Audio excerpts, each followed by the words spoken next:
Gulf ఏజెంట్లకు చట్టబద్ధత ఉండేలా చర్యలు తీసుకుంటామని తెలంగాణ సీఎం రేవంత్ రెడ్డి అన్నారు. వారి ద్వారా మాత్రమే కార్మికులు విదేశాలకు వెళ్లాలని, వారం రోజుల పాటు శిక్షణ కూడా ఇచ్చేలా వ్యవస్థ ఉండాలన్నారు.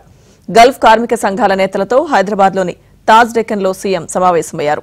రాష్ట్రంలో 15 లక్షల కుటుంబాలు గల్ఫ్ ఉపాధిపై ఆధారపడి ఉన్నాయన్నారు. వారిని ఆదుకునేందుకు ప్రత్యేక కార్యాచరణ చేపట్టినట్లు తెలిపారు.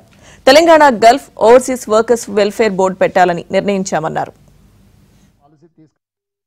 కేరళలో కూడా చాలా విషయాలలో వాళ్ళు, ఎందుకంటే కేరళ నుంచి మైగ్రేషన్ చాలా ఎక్కువ ఉన్నాయి కాబట్టి కేరళ స్టేట్ గవర్నమెంట్ కూడా ఈ విషయాలలో చాలా చర్యలు తీసుకున్నారు. దీనికి సంబంధించి ఆల్రెడీ ఒక పాలసీ డాక్యుమెంట్ ముఖ్యమంత్రి కార్యాలయం తయారు చేసింది.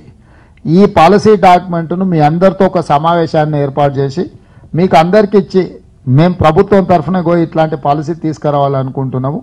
ఈ పాలసీలో ఇంకేమన్నా సవరణలు చేయాలన్నా, ఇంకేమన్నా పొందుపరచాలన్నా, మీ అనుభవాలు ఏంటి ఉన్నాయనే సమావేశాన్ని కూడా మేము ఏర్పాటు చేయాలనుకున్నాం. ఈ లోపల ఎన్నికల కోడ్ వచ్చింది.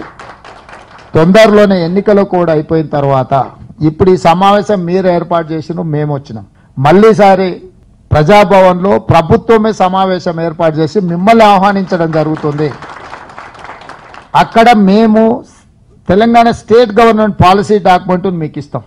అంటే మా ప్రభుత్వము మాకున్న సమాచారం మేరకు, మీరు ఇచ్చిన వివరాల మేరకు మేము ఈ రకంగా ముందుకు వెళ్ళాలనుకుంటున్నాము.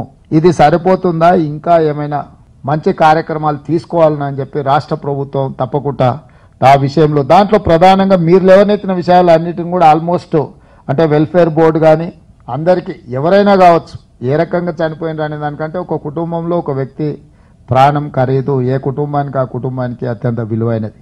పక్క వాళ్ళకు ఆ ప్రాణాల పట్ల విలువ ఉందా లేదా అని చర్చ నేను చేయను. కానీ అందుకే తప్పకుండా ప్రతి ఒక్కరికి ఎవరికి ప్రమాదం వల్ల ఏది జరిగినా 5 లక్షల రూపాయలు ఇవ్వాలన్న ఆలోచన ఆల్రెడీ